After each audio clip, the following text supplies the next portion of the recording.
So that's where our imposter syndrome can lead to a lot of stress. And that's one of the things that I realized where a lot of my stress was coming from when I really started breaking this down and taking a look at it.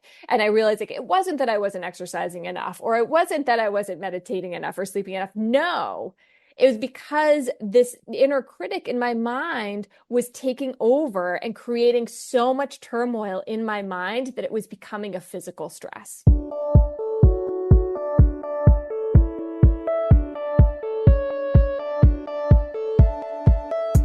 So you want to make an impact. You're thinking about starting a business, sharing your voice. How do women do it that handle motherhood, family, and still chase after those dreams?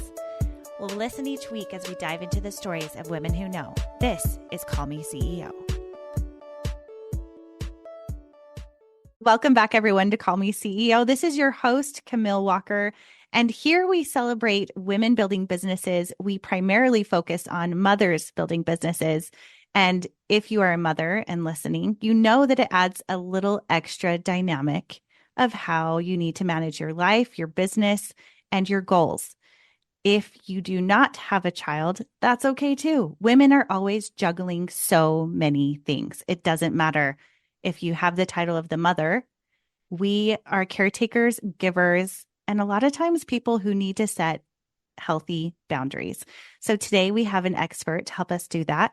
We are speaking with Dr. Camilla Moore, and we are going to be talking about how you can overcome imposter syndrome, put together healthy boundaries, and also how to beat the burnout. That sounds pretty aggressive, but really, how do you overcome it? She is a Harvard certified stress management instructor. And Camilla is also someone who is a mother. So we're going to be talking about how to set up those healthy stress boundaries and also how to even notice or detect the signs of early burnout so you don't get all the way there. So thank you so much for being on the show today, Camilla. Thank you so much for having me. I'm excited to be here. Yeah, me too. We've already had such a good chat. I feel like we have a lot for the audience to catch up on. I will do my best to bring up all of the awesome things we've already discussed, but please tell them where you live and a little bit about you, your family, and what you do. Sure. So we're in the Northeast. We live in Rhode Island, beautiful little, surrounded by water, Rhode Island. And yes, it's really a beautiful little state. I have a 4-year-old son, who is 100% 4 years old. And I have a great husband. We wanted kids for a long time. It took us a while to have him, took a lot of work, a lot of medical intervention, but we got him. And so I work from home. My husband has a traditional work, I don't think anybody works 9 to 5 anymore, but we come together at home every day, and it's been great. It's great. Now, you have a huge background in mental health and your passion there. You were in the corporate world for years. Tell us a little bit more about where you started, what led you into this path, a little bit of your corporate experience, and then where you are now. Sure. So I am a chiropractor by trade, and I worked in a few different corporate. I had my private practice. I also worked on site. We have the Acushnet company is local, which most people don't recognize the word Acushnet, but they do recognize Titleist and FootJoy. That is the company here. We have their headquarters. So I worked on site with them with their corporate wellness program for many years. And I also was a contractor for our big hospital system here, which we call Lifespan, although now I think it's rebranded Brown Health. We have Brown Medical School here. So I worked with them. I did research. They're a teaching hospital for Brown Medical School. So I did research with them, guest lecturer at the Brown Medical School for the students on stress and burnout, and worked just as a chiropractor, building that practice within their lifestyle medicine department. I have a board certification in lifestyle medicine. And so we worked there. So I've seen a lot of different pieces of the healthcare from a many different lenses in private practice, in corporate health, and also in the kind of the big box healthcare systems. And it's all been very educational. It's been very interesting.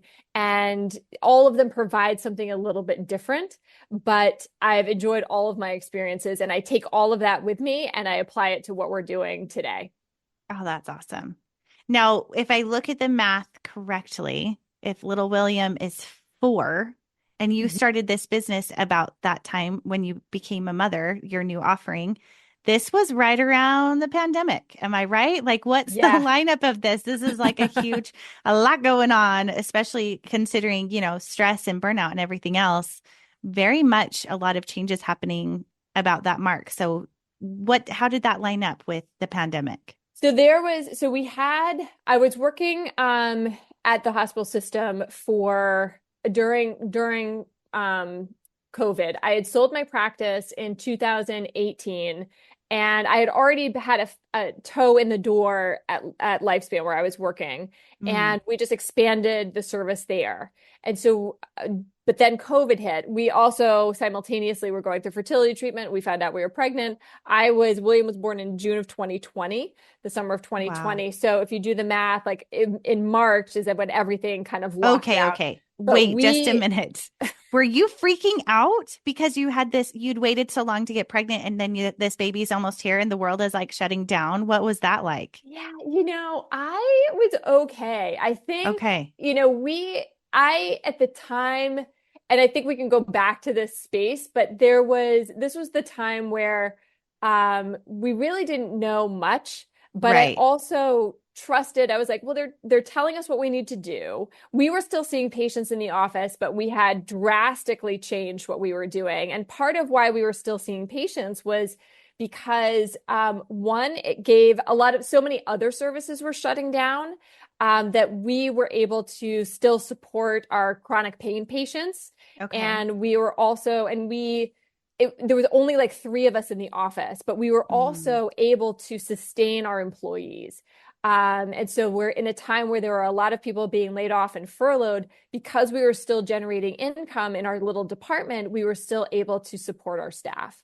Wow. And it was honestly like I, I don't want to say I didn't love that time, but I loved the cohesiveness and the community that we were able to actually create there, because people felt safe coming to our office.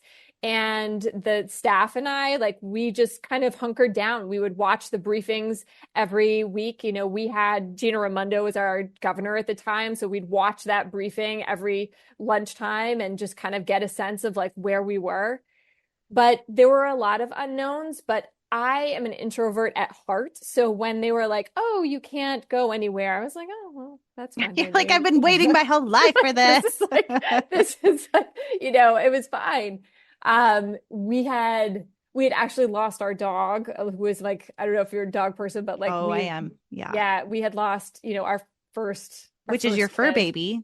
Yeah. Yeah. Like 3 weeks before William was born, my son was Oh, born. And so like COVID for us was like this mix of, huge emotions of grieving yeah. and celebrating. Whirlwind. Oh my And gosh. yes. So we just kind of went with it. My husband is very easygoing. He's kind of a go with the flow kind of guy. And so he's like, everything's gonna be okay. Then I Good. believed him. Good. So we just made it Isn't it through. nice to have people around like that where you're Yeah. like, okay, we can get through anything, especially if it's your partner? That's huge. Yes. For me, that's big. Yes. All right. Well, we have a few main topics that we are going to unpack here. And your expertise is signs of burnout, what to do when you get there, and also taking a little piece of that. I think as entrepreneurs, putting ourselves out there all the time, imposter syndrome is something that can come up a lot where we have to be aware. And I think that those two are almost like sisters, where they're like, Yeah. hey, you're not doing enough. And the other one's like, oh, look at that person over there. Where it's like if you're feeling like you're not doing enough, you're always pushing yourself to the next thing, but then you're also comparing. That's a recipe for burnout with that. So take us through some steps of perhaps maybe what to look for and how we can equip ourselves with some tools for success? It's a great question. So let's start with imposter syndrome and let's kind of break down where that comes from and how that can contribute to our stress. And also what we can do about it. So imposter syndrome, when you look at it, has its root in stress and fear.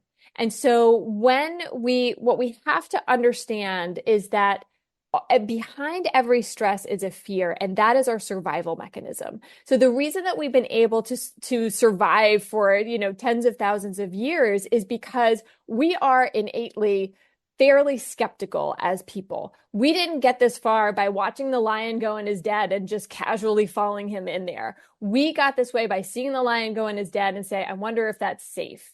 I wonder if that is okay. And so that's where when we hear these two voices, right? Because imposter syndrome, I always think of like the two voices on either side, like, no, you can't do this. And yes, you can do that. No, you can't. Yes, you can. And we have this kind of this warning system on one hand and this logical brain on the other. And the mistake that most people make is they try to just overwhelm the negative with positive. And just if you can just overwhelm the system with enough positive thoughts and enough positive affirmations, then you will just silence this inner critic and you will silence that negativity.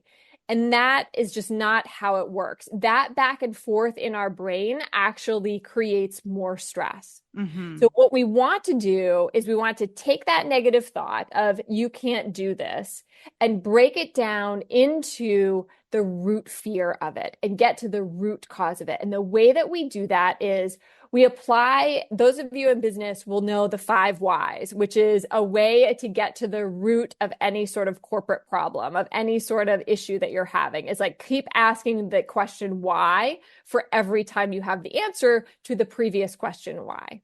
So we can apply that concept here and we can say, you can't do this because of X, Y, Z, because you're not good enough. And you say, okay, if that were true, what would that mean? Well, if I wasn't good enough, I would lose my job. Okay, well, if that was true, what would that mean? Well, that would mean that I wouldn't have any money. Okay, if that was true, what would that mean? Well, that would mean that I would be out on the street and I would be alone.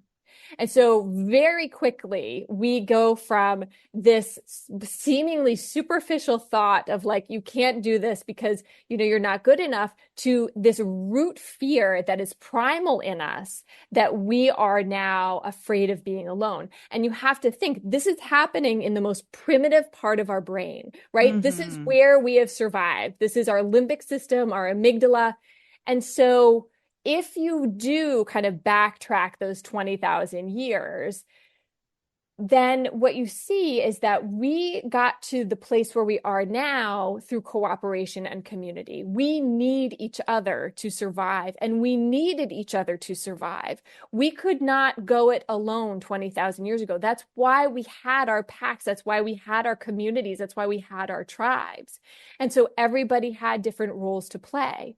Well, if you were to extract an individual from that community back then, that person's risk of dying increased exponentially because that one person would then need to have to find food, gather food, hunt for food, protect themselves from predators. They'd have to stay awake at night so that they could protect themselves, find water. They'd have to survive on their own. And so being alone back then was the worst thing because that would lead to death. And so we apply that and how strong that fear of being alone and isolation is. And all of a sudden, these negative thoughts have teeth. They really mean something. And so once we can get to that root fear of why we are saying what we're saying, then what we can do is that's where we bring in our compassion. We can bring in our acceptance and we can sit with this uncomfortable fear and be okay with it because we know that we are okay. And then once we have made peace with that and we are calm and we've stopped resisting that, then we can reframe this into something positive. And so that's where the positive aspect comes in. Then you can bring in your positive thoughts. But we have to break this cycle of back and forth. And the way that we do that is by breaking it down to that root fear, understanding that this is something real, sit with that uncomfortableness, be okay with it, and feel safe. before it will dissipate, and then we can move on. And so when we talk about imposter syndrome, if we continue to fight it like that and we continue to just try to overwhelm it, because it has roots in our survival mechanisms, it will always be there, which means you will always be fighting it.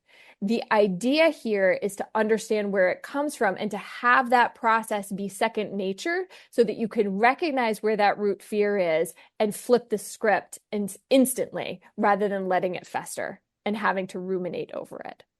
So that's where our imposter syndrome can lead to a lot of stress. And that's one of the things that I realized where a lot of my stress was coming from. When I really started breaking this down and taking a look at it, and I realized like it wasn't that I wasn't exercising enough, or it wasn't that I wasn't meditating enough or sleeping enough. No, it was because this inner critic in my mind was taking over and creating so much turmoil in my mind that it was becoming a physical stress.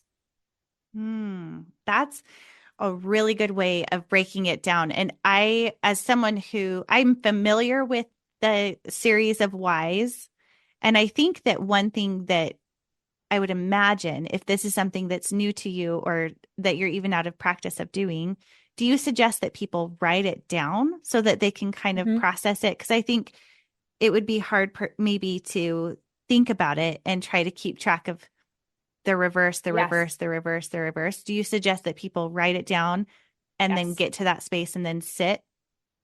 Yes, when we teach this in our program, that is exactly what we do, is we actually have a worksheet where we are going through this because for the first time, it's too much to keep it all in your head. Plus, magic happens when you put pen to paper. You really, first of all, you can see the words on the page, but also your brain, it really imprints on your brain. That's why journaling is such an effective therapeutic tool, because it gets out what is in our mind and puts it into physical space. But yes, absolutely. And so I usually just teach it as a shift method, SHIFT, where S is where you say the words out loud, that you have to actually say what the negative thought is. So you would write that down. H is where you hunt for that root cause. So that's where you're practicing that. If this were true, then what would happen if this were true? The I is where you identify what that root fear is. And then the F is just feeling okay and sitting with that uncomfortableness. And then T is the transition and being able to, that's where you bring in your reframing and your positive psychology of how can we flip this script? Oh, So I like that. it is much easier to write it down. And it's a practice. That's the point. It's like, there's nothing wrong with you. Like, there's nothing like, this isn't a character flaw. Like, we all have this. That's the point, is that it's part of what makes us so good at being at who we are. It's just something that we need to learn how to work with if it's something that you don't want to stop you from getting to where you want to be. Yeah. And I think in a culture too, where we are always going from one thing to the next, to actually stop and sit and digest those whys and those feelings would really take a concerted effort, because I don't think that's something that we're making time for in the everyday world of like, oh, this stress is really mounting. Why is this feeling so overwhelming? Because a lot of times we just look around the room and we're like, because the kids are screaming and there's dishes and I have work to do. And, so what would be some, before we get to perhaps the shift process, and we're just in the moment of like, the world's on fire at 5 p.m., whatever that looks like, or in the day, what are some tactics or tools that you can do that are a little shorter term? Perhaps. Yeah. Do you have something in mind with that? So in general, like if you start to feel yourself, one, you have to identify what your personal stress triggers are and how they manifest themselves, because stress is a physiological response. It is, it's a fight, flight, freeze, or fawn. Like we do one of those four things when we are in our stress response, but it's all physiological, which means that it is a body response. And so you have to understand, where is your body responding to this? Like, do you tend to clench your fists? Do you tend to raise your shoulders? Do you feel it in your back? Does your jaw tighten up? So being aware of your own stress manifestations, like how that presents itself in your body, is the first step. Because if you can't identify that, then you don't know if you're in a stress response, even if you do feel that stress. The Mm. second thing is that the key to breaking that is part of what we call a sympathetic nervous system response.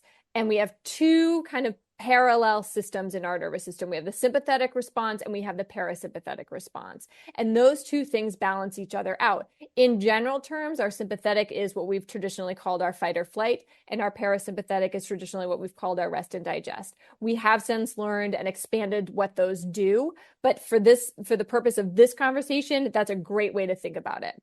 So you want to balance this out. And we see this in terminology now, like regulating your nervous system, toning the vagus nerve, like all these, they are all the same. They are all the same thing, and accomplishing the same goal, which is to break the cycle of the sympathetic nervous system and bring in the parasympathetic nervous system. And the best way to do that is to bring your mind back into your body. And the easiest way to do that is through breathing. The only way, so those are two parts of what we call the autonomic nervous system, which is the nervous system in our body that works automatically. We don't think about it. It keeps our heart beating. It keeps our stomach digesting. It keeps our lungs breathing. And so we don't even think about it. But breathing is the only way that we can control the autonomic nervous system. It is the only way that we can actually tap into that rest and digest, that parasympathetic, and control it. Because if you think about it, like you can't tell your heart to just start beating less. You can't tell your stomach to just stop digesting, but you can control your breathing. And so that's the gateway to calming down. That's the gateway to breaking through that sympathetic nervous system, that fight or flight, and calming down. So any deep breathing will help to bring that through. So when I teach it, I teach just basic belly breathing that we teach in yoga, but anything that slows it down. And I would focus on, normally there's breathing in and then breathing out. There's four parts. There's breathing in, retention of that breath in, breathing out, and retention of that breath out. And so in yoga, this is called pranayama, the movement of the life force. That's what we call it. But what you want to do if you're trying to relax, you want to exhale longer than you are inhaling. So if you are inhaling for a count of 4, you want to exhale for a count of 8. And so that will help relax that nervous system. And there's different patterns of breathing that can help, but that is the general. If you can just get your breath back into balance, that will do wonders. And that helps break that cycle of that fight or flight. I've always known breathing is important, and for sure that like it helps to, anytime I do my group coaching, we always do breathing before we start. And it was funny because we were actually just this last week talking about the tornado of our lives and everything that was in it and writing it down. And I said, okay, before we move on, let's do some breathing. Because I know like just even thinking or writing down the stress that you have can put you into that state of like, oh no, just like feeling like you have to hold your breath or something. So I've never had it explained exactly that way before. I really like that it's the only thing that you have in control of resetting, which makes sense. Like, of course, because our body is operating and our brain is affecting it in ways we don't even know. But then the breathing is such a tool for getting us back. There are other ways to help break that, but they're not tapping into that parasympathetic nervous system like breathing is. We know that things like cross body patterns or tapping, we know that we can do that. Or, on social media right now, there's like, there's a specific spot in your ear. Like all of these actually are trying to trigger that vagus nerve. But the best, fastest, most reliable, and take it on the go way to do it is through breathing, because you can do that anywhere. And you asked about the pandemic. I would do, like I said, there's patterns. There's 4-7-8 breathing that has been studied very a lot to see how that helps to calm us down. So that's a breathing pattern. But I would do these breathing patterns underneath my mask like all day, every day. And that would just help to keep myself calm and regulated whenever I started to feel a little anxious. And because no one knows. And even now, like if we're in traffic and I'm late or I'm getting stressed, I just focus on my breathing. That's great. So would you say where we talk about the triggers of burnout or what are the signs of burnout, are Mhm. those stress responders that you were talking about with like the clenching of the jaw or the raising of the shoulders, or what are some other things that we can look for Yeah, signals of leading to burnout? it's a good question. And I think the easiest way to explain that is by just define three commonly misused terms or misunderstood terms. And that is stress, chronic stress, and burnout. And so we're just going to have a quick definition of each one of those before we answer that question. So stress is a normal response, right? Like that is a survival mechanism. And like we said, it's a physiological response and we recover from it. So you're driving to work, you get cut off, you white knuckle it, that driver flies on down the road, you recover, you're breathing better, and it's done. That's a normal stress response where you've had a stimulus, you've had an encounter, your body has responded, but then you've been able to recover and get back to baseline. Chronic stress is when you have repeated stress episodes without the ability to adequately recover. So if you're driving to work, you get cut off, you white knuckle it, and he goes down and runs down the road, you are calming down, but then you get to the office and all of a sudden like this employee is out and that fire is burning down the place and you have all of these crises and you don't have time to recover, but you have these compilations of different stresses that you that are just accumulating through the day. So over the day, over the week, over the month, what we know is that over months and years, this chronic stress can lead to diseases. You will have a higher incidence of things like obesity, type 2 diabetes, hypertension, major adverse cardiac events, sleep disorders. So we know that digestive disorders, we know that when you don't have the ability to respond adequately to the small stresses, that when they accumulate, they become physical illnesses. Burnout is more of an environmental issue. It is when you as an individual are in a situation and an environment or a relationship, whether that's a personal relationship or a work relationship, where you yourself are being depleted, where you don't feel like you are being seen, you don't feel like you're being heard, that who you are does not matter. And in the workplace, what we see that in the language. We see that being, I feel replaceable. It doesn't matter what I do.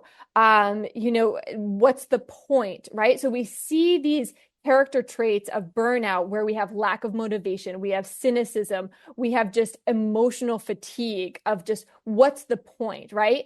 And so traditionally, burnout has been in the workplace, but in my experience and my work, I see that especially with women, and especially with moms that can also transcend the workplace into our personal lives because traditionally women are now in the workplace in droves, and economically we're there, but socially we know statistically most of the housework, most of the childcare, most of all of those things are still on women.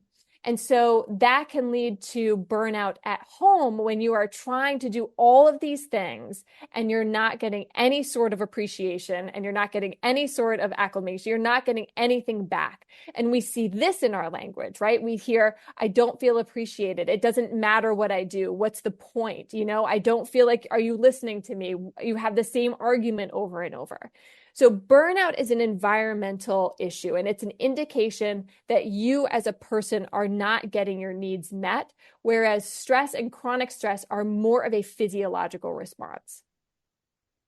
Does that make Very sense? interesting. Okay, yes. And as you're talking about this episode is not brought to you by Aura. However, I am an affiliate of theirs and I love their ring and it helps you track your stress response and if you're giving yourself adequate resiliency and recovery time through your heartbeat on a ring that you wear. It also tracks your temperature, your sleep, and your hormone in regard to the temperature of your body going up and down. And it also notifies you if you're sick. So if you're interested in that, I'm going to put it in a link below before we go into that next topic. But it has been life-changing for me because just this morning, I was looking at my stress response of yesterday and I saw I was spending a lot of the day in stress And my son was looking at it with me, who's 8.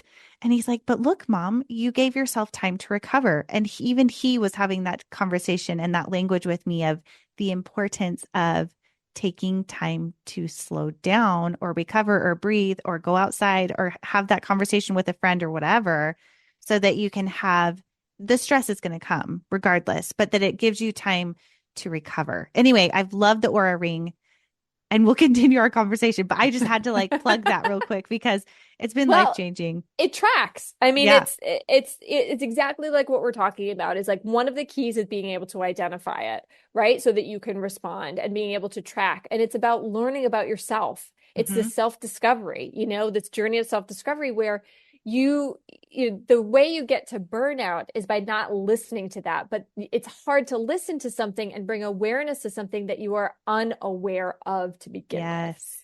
And so having that, I mean, we see this across the board in any sort of change therapy, right? The first thing you want to do is start tracking what you are doing so that you know Hmm. where you want to be.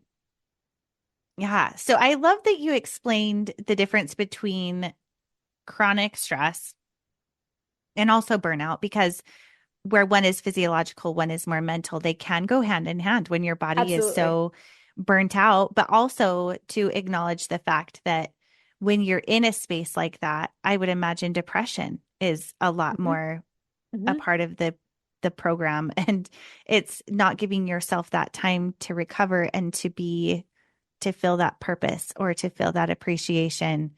So okay, so now that we know those pieces and we're looking at what signs do we look at of the chronic stress aside from the Aura Ring, because that's how I can track it.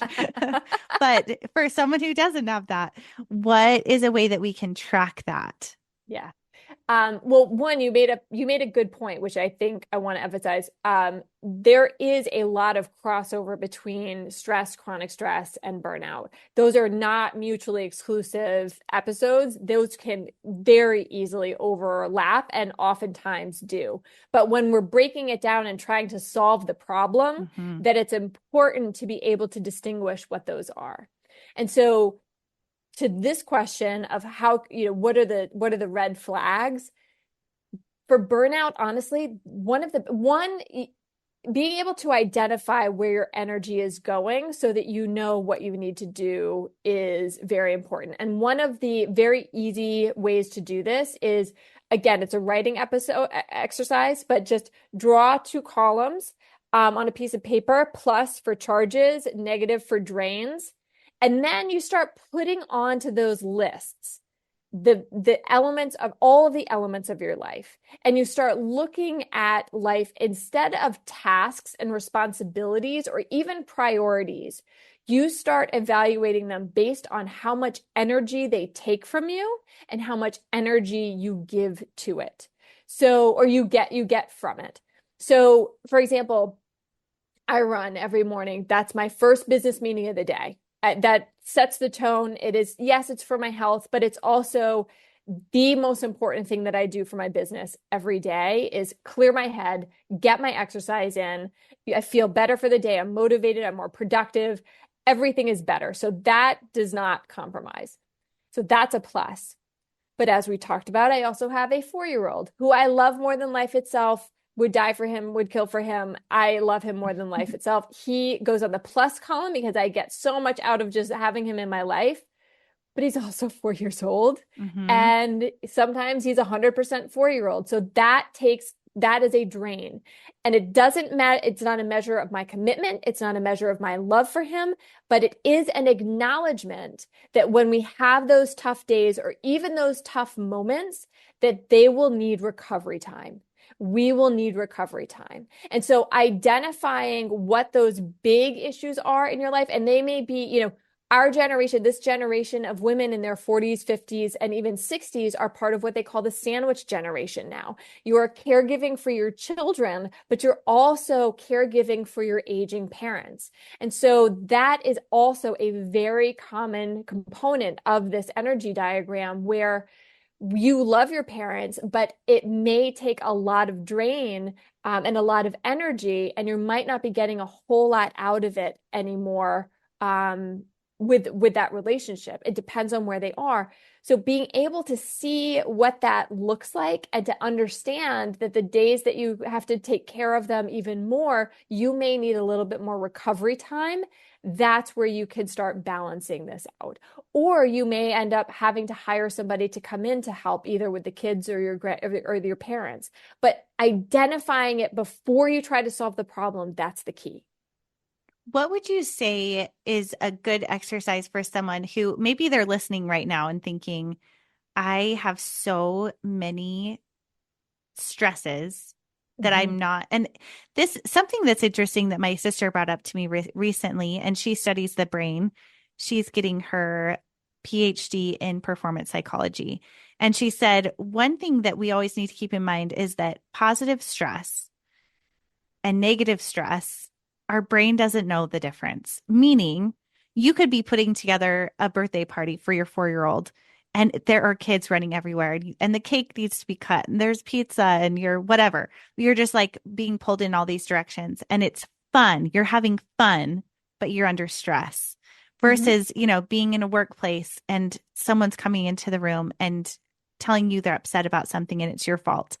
That is negative stress, but your brain and your body are processing them the same, which I thought that's interesting. Even working out is stress and it's good for us, but it's also stress on the body and that can affect there is a lot to measure and weigh and try to figure out. So, what is a good way with your example of like those big stressors in your life?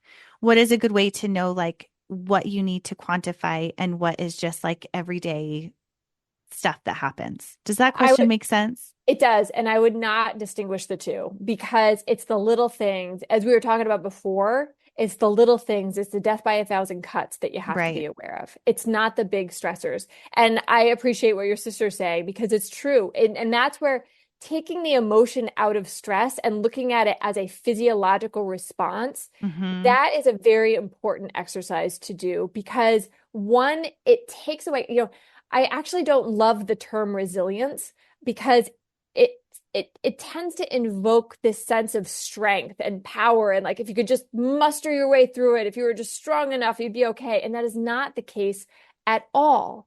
What we talk about when we're talking about resilience is your body's ability to recover from that stress. It's Mm-hmm. how, what is your capacity to not just handle that stress, but also to recover. And so we have limited capacity as human beings. We can increase that capacity with all of the things that you're talking about, like exercising, positive psychology, meditation, nutrition, sleep. All of those things are very important to increase our resilience and our capacity to not just handle stress, but to recover from stress. And so that is, I think the terms stress and distress, like the good stress and the bad stress. Yes, like there's a motivating factor that we have with a sense of urgency that maybe stress can help with. But in general, we also still have to acknowledge that it is a physiological response at its root, that is a survival mechanism that we will need time to recover from. Okay. So, So we identify it. So how do we now recover? Help us so recover. so the little stresses, and this is Yeah. where it's helpful to just jot them down, like the little stresses that you have and the big stresses that you have. And that's where that energy diagram can be super helpful Mm. because it'll start to quantify it for you. And so what we need is we need our strategy for managing the little stresses during the day. So for me, that is things like driving in traffic or having a difficult conversation or these just the being late is a big thing for me. So if I'm running late, like these day-to-day things where we can start to feel ourselves get stressed, we need to be able to recognize them and have a little strategy to counteract them. And breathing for me is one of them. Mindset is also very important where we can zoom out.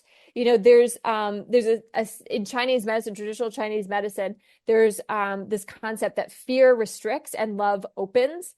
And so if we think about that in terms of stress, like, and we see this, right? The more stressed we get, the narrower and narrower and narrower our vision gets. But what we want to do is really stop and zoom out and bring our mindset to openness and big picture and curiosity.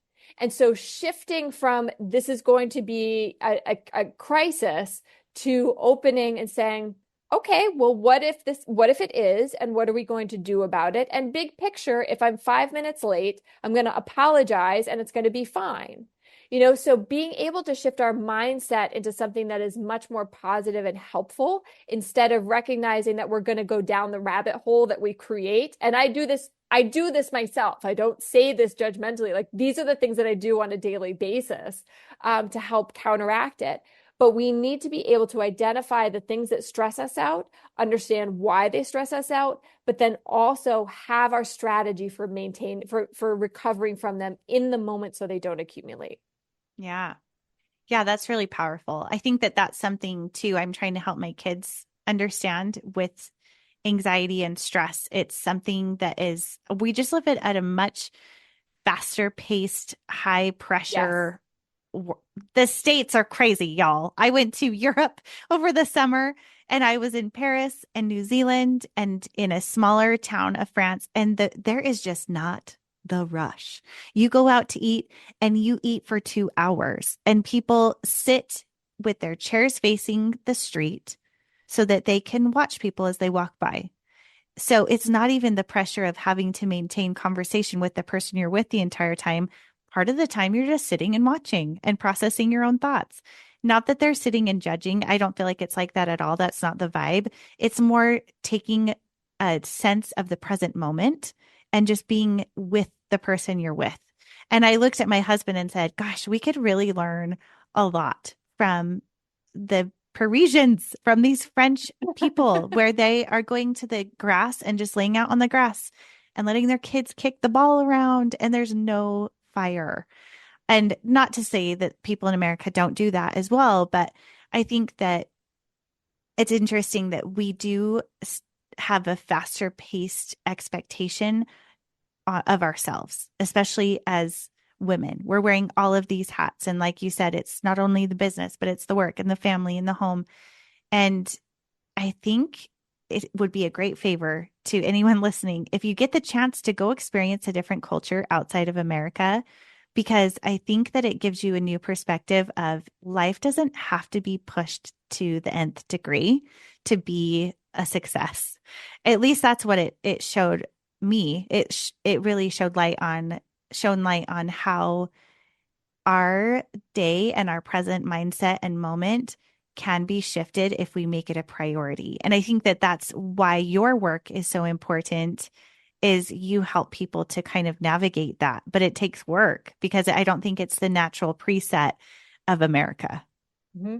And that's what we ultimately end up with. Inevitably, what we end up with is doing less. Like at Mm-hmm. the end of the end of the program, at the end, what we inevitably end up seeing is people are moving slower.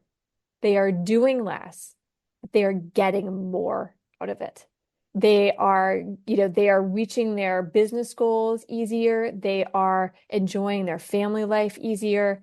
And so what we can do is remove the clutter. And yes, I think we are a unique country in that sense. We have a high, and here in the Northeast, like we see it even more, between we have Boston, we have New York, but we also have, all it's in it. Like we have Ivy League schools and we Oh, yeah. have, we have all of it. And so it is high powered, it is high stress, it is fast paced. And for what? For what? And that is one of my favorite sayings is to what end? To Mm. what end? If you're going to do like, if that's going to happen, that's when we talk about zooming out and looking at the perspective as a stress mechanism, that's one of the things is like shifting that mindset into what do I really want out of this? Then we really have that opportunity to slow down. And that life is longer that way. It is better that way. And you're going to get everything that you want that way by removing the clutter. Mm. Amen. I feel Yeah. like clutter in my house is like a Yes. stress where, man, if I can reduce the clutter, my brain, I Mhm. explained to my husband, I'm like, it's like taking a deep breath for my brain when I have less visual clutter, which right now I'm recovering from a trip that two back to back. So I feel like I have a lot of clutter to cleanse, but the same thing goes for your life. Well, this has been fantastic. I feel like we could talk forever, but I'm going to pass the baton of what and where people can find you so that they can continue these conversations, dig more into stress. And your program that you offer is called, you told me the Yeah, name, it's called the SMART program, the stress SMART management. program. Yes, Yeah. stress management and resiliency training. So you can find me on Instagram. I'm on Instagram daily, Dr. Camilla Moore. You can find me on LinkedIn, Camilla Moore on there. And I think we're going to have a link to a quiz, a burnout quiz, a work-life balance IQ testing your burnout. And what that does is it's just a short thing, but it starts to do what we were talking about, where you're taking kind of these broader topics, these broader feelings, and being able to quantify it and be able to actually see where are the places where you are at risk for burnout. I love that. And the thing about it is that you are worth it and no one else Yes. can do it for you. That's the crux of it all. I think it's one of those things where we tend to put ourselves on the back burner when it comes to digging into that mental work. Please don't do that. If this episode has struck a chord or felt like something you want to dive into, please take that link and go and take it to that next step. I challenge you to do that because you're worth it. And as we wrap up this episode, there's always two sets of questions. I didn't pre-tell you, so surprise. So I like to ask every guest, what are you reading, watching, or listening to? That can be, you can answer one of each or just one. And then the second question is, what is a motherhood moment that you'd like to share with us? Whether it be something fun, humorous, heartfelt, whatever comes to mind. I just started doing my deep breathing exercises when you were like, pop quiz, hot shot. You got Which this. anybody in These my are fun. generation will know that line is from Sandra Bullock and oh, man, totally was it. Pop quiz, hot shot was one of her first movies. Sandra Bullock, The Yes, Net. Speed, That's one of my Speed, favorites. Okay. Speed. Yes, it was before the net. Speed. Okay. Perfect. Keanu Reeves. Which, by the way, So they both had a crush on each other and the I other person didn't know. know, Did you see that on I Ellen? did I'm see like, that oh my on gosh, Ellen. they're so cute. Yes, they are Yeah. so cute. So what I'm listening to now, I'll do two. I'll do one interesting and then one just interesting show. So I've been listening to this podcast called The Hidden Brain. Mm, Shakra Vedantam. And it is fascinating. It is all about, the different parts of our brain and like why we do what we do. So he has a lot of sociologists on there. He has a lot of psychologists on there, psychiatrists on there, but it's cool. just very well done. And I learned a lot from it. And then the other show that I just started watching, which is just for fun, is because that's how I have some downtime, is Shrinking, which is Mm, on Apple TV with Harrison Ford and one other actor that I don't know. But it is super funny and it is not suitable for children. And there is a lot of bad language in there. good to But it's know. also, yes, but it's also hilarious. So those are my two public service announcements. Um, Motherhood moment.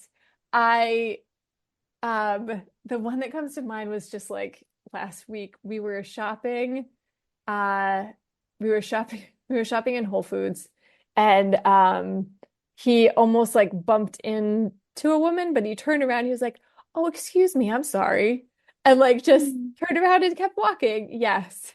that's And it so was cute just, as a little 4-year-old yes, man as a little to say 4-year-old. that. Yes. Cute. But there was one more. We're looking at kindergartens and we went to the school yesterday and they had probably the tallest slide I've ever seen in my life for like this age group. I mean, it was, and I like it took a lot of breathing on playgrounds for me to watch my child like Mm, climb to the top. And this kid like didn't hesitate for a second. He was like, "Do you mind if I go play?" And the teacher that we were with was like, "Sure." Because we were doing a tour and he just went all the way up and without hesitation and just all the way down. And I just like the to see him grow into somebody that was that courageous and confident. That was just a good moment for me. That's really cool. Well, Yeah. this has been such a good conversation. Thank you so much for coming onto the show. I learned a lot. I know that our audience loved it as well. And if you enjoyed this episode, please leave our show a 5-star rating and review. That helps everyone to find it, as well as making sure that you're subscribed. That way you can have notices for when episodes go live. So thank you so much for tuning in. I really appreciate it, and we'll see you next time. Hey, CEOs, thank you so much for spending your time with me. If you found this episode inspiring or helpful, please let me know in a comment and a 5-star review. You could have the chance of being a featured review on an upcoming episode. Continue the conversation on Instagram at Call Me CEO Podcast. And remember, you are the boss.